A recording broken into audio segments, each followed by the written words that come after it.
In the episode of Drive to Work about Urza's Saga, Mark Rosewater talks about the traits of a broken card, which is typically defined as a card that's way too good. It breaks the game.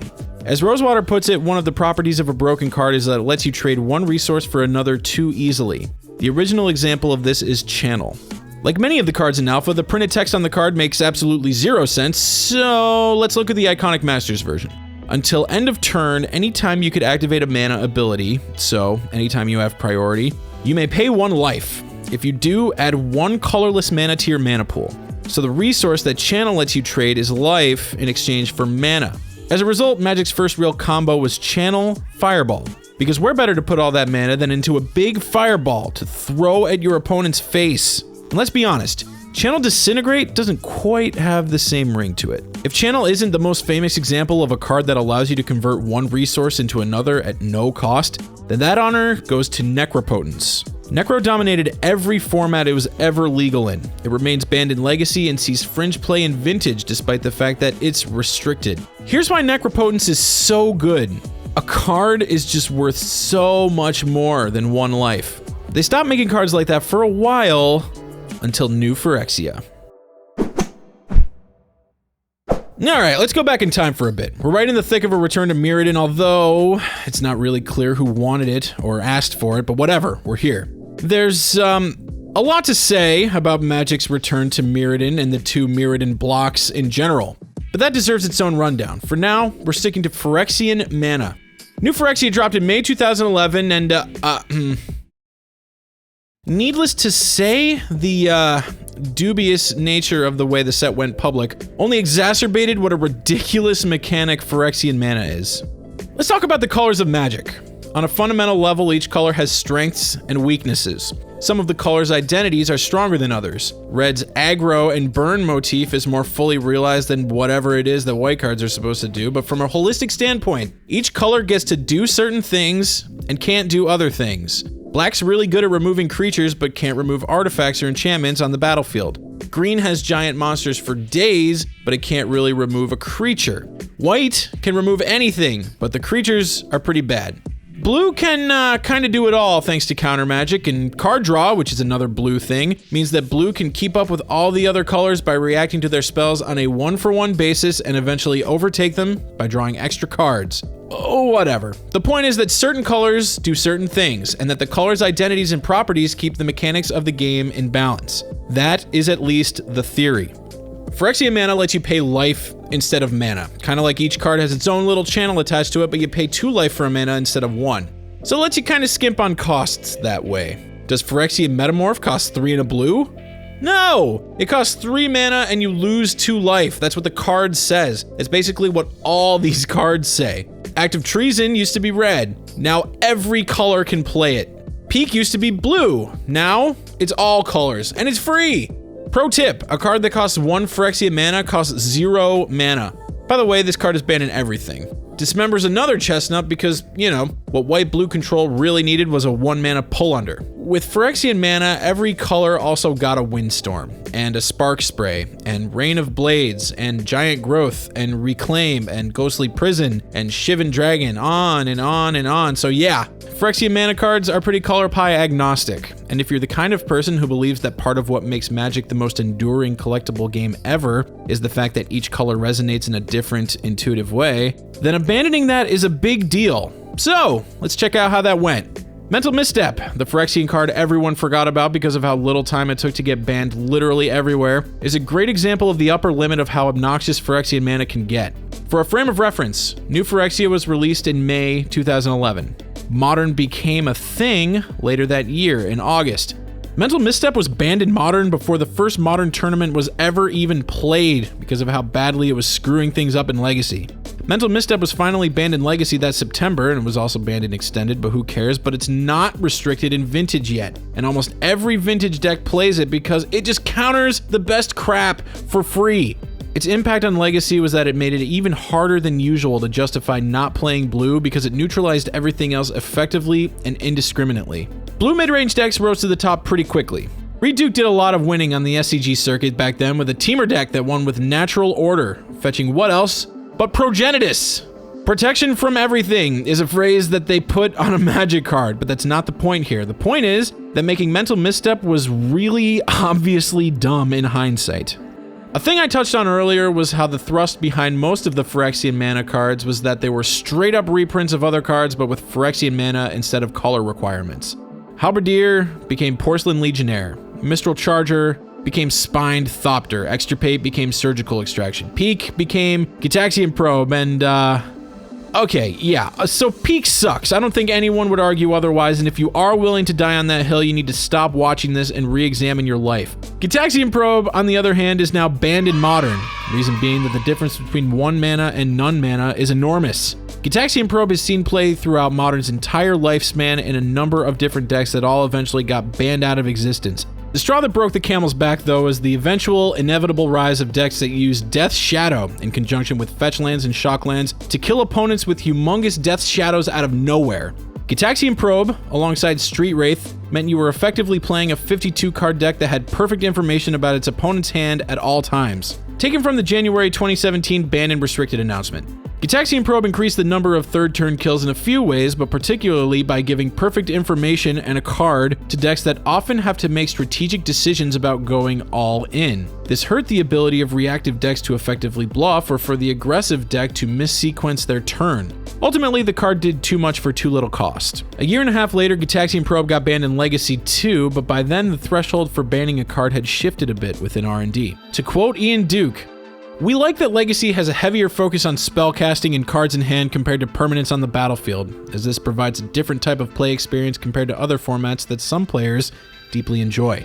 Gitaxian Probe undermines this philosophy by removing some of the psychological and bluffing aspects of gameplay and gives proactive decks a strong advantage by knowing when and how to play around traditional answers to their strategies, like counterspells and permanent removal.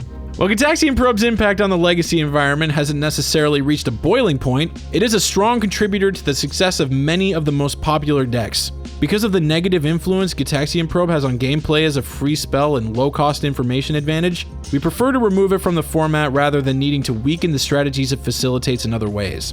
We've seen Modern end up in a healthier place without Gitaxian Probe, and it's time to take that step for Legacy.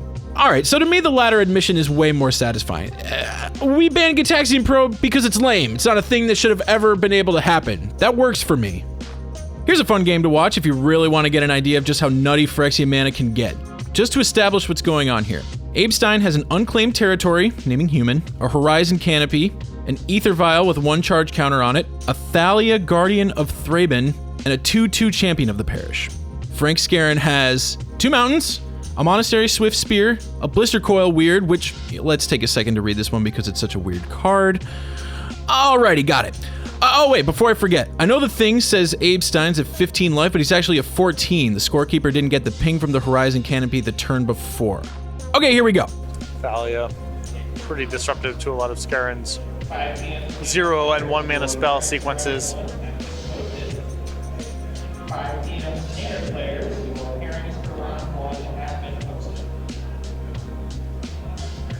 Frank now has a copy of Gutshot that he's got to pay a mana for, but that will take care of the Thalia. That'll also grow the creatures. Blister Cord Weird and Monastery Swift Spear both get a little bit larger. Next up is Rending Volley to take care of the Champion of the Parish. Again, these creatures grow a little bit larger.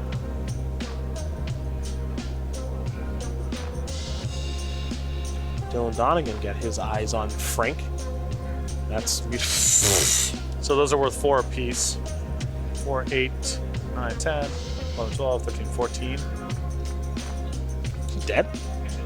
I count 14. Okay. But I must have miscounted because Stein's picking them up. Nope, you didn't miscount. It was 14, and Stein was very much dead. That is largely how Phyrexian mana works. Cheap spells don't typically make for much interactive gameplay over the course of a lot of turns. They create scenarios where you can build your deck to have a bunch of ways to get paid off for playing a bunch of spells in one turn, because they exist. The way they were designed, all Phyrexian mana cards did was facilitate linear decks. Exactly the kind of decks that typically don't need a ton of help but rather need more working against them. And while those kinds of decks are fun to watch, they're not a ton of fun to play against. But while we're watching game tape, Eldrazi Temple for Frank Lepore. Jeez. But now Luis is the one with the Eye of Ugin ready to start charging up his hand. Gut shot for the Gut win! shot off the top for Gut Luis shot for Vargas. the win! Oh He my god! drew gut shot to put him in the top Oh 8. my god! Luis Scott Vargas draws gut shot, and he's into the top 8. Colorless decks usually don't have access to burn, even crappy burn like Gut Shot, but with Phyrexian mana, they do. Here's the thing about Magic cards, especially the best ones. They're not novel forever. Hitting an Ulamog off an Aetherworks Marvel is cool the first time, but that novelty wears off real quick. But that is for another video. The flavor of Birthing Pod is kind of weird when you consider how Rebels worked back in good old Masks block, but for the uninitiated, here's how Birthing Pod worked. You sacrifice a creature to it, and then you get a creature that costs 1 mana more than whatever you fed to the Birthing Pod. If you sack Chimney Imp to Birthing Pod, you go get the Dripping Dead out of your deck. And look at that! Chimney Imp has a dies trigger. Nice! The thing about Birthing Pod, like Rebels before it, was that it made games play out pretty much identically. You constructed your deck in such a way that you have a lot of predetermined ladders to climb up via Birthing Pod. A Birds of Paradise becomes a Strangleroot-Geist. Strangleroot-Geist becomes Deceiver Exarch, but the Strangleroot-Geist comes back thanks to Undying, and the Deceiver Exarch untaps the Birthing Pod, so we get to do it again. Deceiver Exarch becomes Huntmaster of the Fells, and now you have an insane board advantage and are under no obligation to cast any spells. So, your Huntmaster transforms, it kills one of their creatures, then you play 2 mana dorks, it transforms back, you sack it to go get Zealous Conscripts untaps your Birthing Pod, Zealous Conscripts becomes Inferno Titan, GG. So, what did we learn? Well, for starters, creatures with leaves and enters the battlefield abilities are really good in this context, and the modern iteration of Birthing Pod took that and elevated it to an art form. Modern Birthing Pod decks were really messed up. Thanks to the huge card pool, you not only got access to better situational silver bullets to tutor up at will, you also got some sweet combos too. The Birthing Pod deck that Jacob Wilson top-8'd Pro Tour Born of the Gods with was full of combos, namely Melira, Sylvok Outcast, Murderous Redcap, and Viscera Seer. This is kind of weird. Melira was designed as a foil to the Infect mechanic that was all over the Scars of Mirrodin block, and it also ended up being really good in combination with creatures that have Persist, a mechanic from Shadowmoor and Eventide, a block that came out 3 years before New Phyrexia did. Instead of reading the text on all the cards, let's just walk through how the 3-card combo works. You sacrifice Murderous Redcap to Viscera Seer. Persist happens, and Murderous Redcap re-enters the battlefield. Now normally, Murderous Redcap would have a -1/-1 counter as a result of Persist, but Melira literally says that creatures you control can't have -1/-1 counters placed on them. So, your Murderous Redcap still comes back, but it's a 2/2 with no counters on it. And then there's that enters the battlefield effect, so point that at your opponent's face. You see, the way Persist was supposed to work was that a creature with Persist dies, then comes back again, but a little smaller. Then the second time it dies, it won't persist, thanks to the -1/-1 counter. But thanks to Melira, Persist creatures don't get that -1/-1 counter, so the clause on Persist that checks for a -1/-1 counter never comes up. So Murderous Redcap dies, comes back and deals 2 to your opponent, and then does that again and again and again and again, as many times as it takes to win the game. Technically, you also get to scry one every time you do this loop, but who cares? You're winning the game! Put a ham sandwich on top of my library for all I care. It doesn't matter. Okay, so if this combo looks scrubby to you, I get it. It's really difficult to put together 3-card combos, especially with creatures this small. But here's the thing. Any card that has the ability to look through your deck for a card and just give it to you, it's usually worth considering. Okay, so maybe Diabolic Tutor sucks, but you know what I'm saying. 4 of the cards on the modern ban list, including Birthing Pod, are there because their primary function is to tutor up things. And that's pretty good! What I'm getting at here is that this 3-card combo featuring a couple of 2/2s and a 1/1 is trivially easy to assemble with a Birthing Pod. And even if one of the combo pieces dies, you can go get a Revelark to get them back simultaneously and just insta-win. Or if you can't find the Murderous Redcap, hey, no big deal, just Cordo Calling for a Kitchen Finks. Same idea as the Redcap combo, but this one just gains you infinite life, letting you scry until you get the exact card on top of your deck that you want. Which is usually a Murderous Redcap, because winning the game and not being able to lose are 2 different things. The recipe of mana creatures plus disruption plus Birthing Pod eventually proved oppressive. From the original ban announcement from January 2015, Birthing Pod won 5 of the 12 Grand Prix over the last year, including winning the last 2. The high percentage of the field playing Birthing Pod suppresses decks, especially other creature decks, that have an unfavorable matchup. In the interest of supporting a diverse format, Birthing Pod is banned. The announcement also hinted at the idea that Birthing Pod's very existence in Modern put a lot of stress on any new creature design, specifically calling out Siege Rhino from Khans of Tarkir. Ultimately, the game is better off if R&D doesn't need to design creatures around Birthing Pod. To bring it back to the Phyrexianness of the card, Birthing Pod wasn't necessarily banned because it has Phyrexian mana in its cost, but that aspect undoubtedly made the card much more powerful. If Birthing Pod had cost 3G to cast and 1G to activate, it's unlikely it would have had the same tournament impact that it had. 6 mana is a lot more than 4. New Phyrexia is right up there, alongside Darksteel and Urza's Destiny as one of the most broken sets per capita in the R&D era. The thing is, I don't even know if there's anything in Phyrexian mana that's worth salvaging, especially given the way it was executed. Apart from Birthing Pod, there's nothing compelling about any of these cards, other than that they're just inherently excellent on rate. They're all just retreads of things that already exist. If Channel proved that 1 mana is worth way more than 1 life, Phyrexian mana proved that 1 mana is also worth way more than 2 life. At this point, I want to be clear.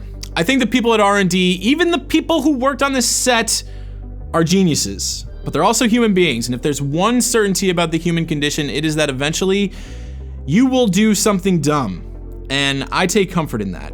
Obviously, we're all trying our best, but mistakes are coming for you, and that is okay.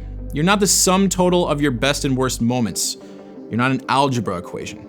The manner in which you pick yourself up after making a total idiot of yourself, or in R&D's case, after needing to ban cards in Standard for the first time in 6 years, is important to consider.